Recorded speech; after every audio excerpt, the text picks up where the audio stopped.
Good evening, ladies and gentlemen, from coast to coast. This is Walter Hartley speaking with a special bulletin from the WINRAD Broadcasting Service. The war in the Middle East has entered its 23rd day. Iranian missiles have struck the Israeli city of Dimona, home to the country's nuclear program. Nearly 100 people are wounded. The President of the United States has given Iran 48 hours to reopen the Strait of Hormuz, or he will obliterate their power plants. Iran says if its energy is hit, every American energy facility in the region will burn, and 22 nations have signed a statement telling Iran to stop. We take you first to our Washington correspondent, Edward James Whitmore. Edward? Thank you, Walter. Good evening, America. The President issued an ultimatum today that may define what comes next. In a post on Truth Social, Trump wrote, and I will read his words exactly, if Iran does not fully open, without threat, the Strait of Hormuz within 48 hours from this exact point in time, the United States of America will hit and obliterate their various power plants, starting with the biggest one first. He claimed the United States is weeks ahead of schedule in its war aims and repeated that Iran's leadership is gone. Its Navy and Air Force are dead, and it has absolutely no defense. Iran responded within hours. The Iranian armed forces said that if Iran's fuel and energy infrastructure is hit, all energy infrastructures belonging to the United States and Israel in the region will be targeted. Iran's military also threatened to attack all energy infrastructure linked to the United States across the entire Middle East. This is no longer a threat. This is a countdown. In 48 hours, we will know whether the president follows through, and if he does, we will know whether Iran does too. Meanwhile, 22 nations signed a joint statement condemning Iran's attacks on commercial vessels and energy facilities and urging Tehran to reopen the strait. The statement said the effects of Iran's actions will be felt by people in all parts of the world, especially the most vulnerable. The United Arab Emirates and Australia are among the latest countries to express willingness to contribute to efforts to secure navigation. But willingness and warships are two different things, and no nation has yet committed vessels to the waterway. Defense Secretary Hegseth said the United States has now hit 8,000 targets and destroyed 130 Iranian vessels in 3 weeks of war. He said he has built the most extensive air defense umbrella in the world over the Middle East. He also said his operational assessment is that Iran's combat capability is in steady decline. The IRGC, for its part, claims it shot down a third Israeli fighter in Iranian airspace this week and intercepted an armed American-Israeli drone over Tehran before it could carry out operations. Back to you, Walter. Thank you, Edward. We go now to our Foreign Affairs correspondent, Theodore Charles Bennett. Theodore? Thank you, Walter. Tonight, the war came closer to Israel's most sensitive site than it has at any point in this conflict. Iranian missiles struck the southern Israeli city of Dimona, home to Israel's nuclear research center in the Negev desert. The Israeli military said it failed to intercept a missile before it struck the city, injuring several people and destroying a small building. The International Atomic Energy Agency said it is aware of the impact, but that there are no indications of damage to the nuclear facility itself. In the nearby city of Arad, a second missile made a direct hit, wounding at least 84 people, 10 of them seriously, including a 5-year-old girl. Israeli firefighters said interceptors were launched at both missiles but failed to hit the threats, resulting in 2 direct impacts by ballistic missiles with warheads weighing hundreds of kilograms. A kindergarten was damaged. Prime Minister Netanyahu said Israel had a very difficult evening in the battle for our future. He said Israel is strengthening emergency and rescue forces in the field.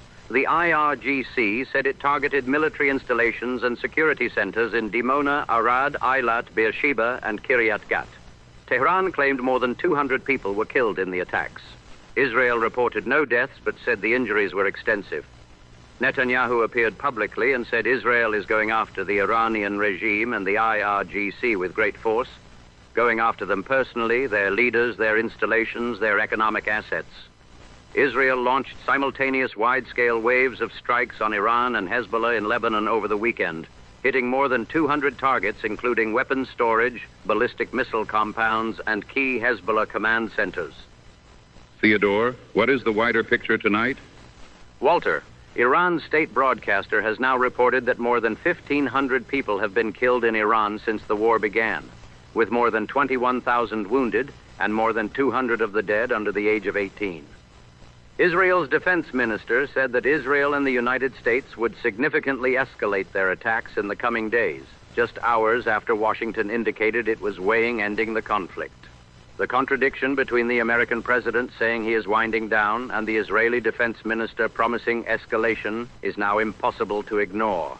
The United Kingdom denounced what it called Iran's reckless attacks after the missiles fired at Diego Garcia, the joint American-British base in the Indian Ocean.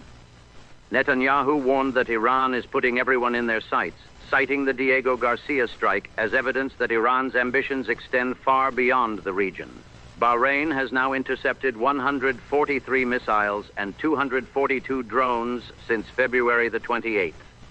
An unknown projectile struck a vessel 15 nautical miles off the coast of Sharjah in the UAE early this morning, though all crew were reported safe.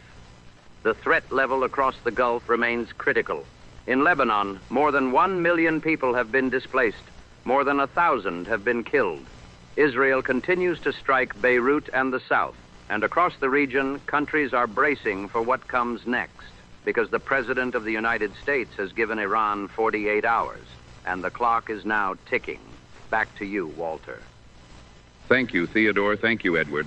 Ladies and gentlemen, 23 days, Iranian missiles strike the city that houses Israel's nuclear program. Interceptors fail. A 5-year-old girl among the seriously wounded. A kindergarten in ruins. The president gives Iran 48 hours to open the strait, or he will obliterate their power plants. Iran says if you hit ours, we will hit every one of yours. 22 nations sign a statement. 1,500 dead in Iran, 21,000 wounded, 1,000 dead in Lebanon, 1 million displaced, and on a Truth Social post at an exact point in time, a 48-hour clock has started. We do not know what happens when it reaches zero. We shall continue to bring you developments as they occur. This has been a special bulletin from the WinRad Broadcasting Service. I am Walter Hartley. Stay close to your radio. And now, from the home front. Hello, ladies. This is Dorothy Wilson. It is Sunday night, and I am not going to pretend this one is easy. I know what you heard tonight, and I know what you are feeling, so I'm going to keep it simple. Tomorrow is Monday. The children have school. You have work, and everybody needs to eat. So here is a meal you can put together tomorrow night in about 20 minutes that will make everybody at the table feel like the world is not as bad as it sounds. Chicken and rice soup, not from a can, from your kitchen. If you roasted a chicken this week or last week and saved the bones, you already have stock. If not, a carton of chicken broth from the store will do fine. Pour about 6 cups into a pot and bring it to a simmer. Add 2 carrots, peeled and diced, 2 stalks of celery diced, half an onion, diced. Let it simmer for about 10 minutes until the vegetables are tender. Add a cup of cooked rice. If you have leftover rice from earlier in the week, this is perfect for it. Add a cup or 2 of shredded or diced cooked chicken, any chicken you have. Rotisserie chicken from the store works beautifully. Season it with salt, pepper, and a squeeze of lemon if you have one. Let it all warm through for another 5 minutes. That is it. It is the kind of soup that fixes things, not the big things, not the war or the gas prices or the fear, but the small things. The cold hands, the tired eyes, the feeling that nobody is taking care of you. This soup takes care of you. It costs about $5 and feeds 4 people easily with enough left for lunch boxes tomorrow. Make it. Sit down, eat it slowly, and know that whatever happens in the next 48 hours, you fed your family tonight, and that matters. Good night, and God bless.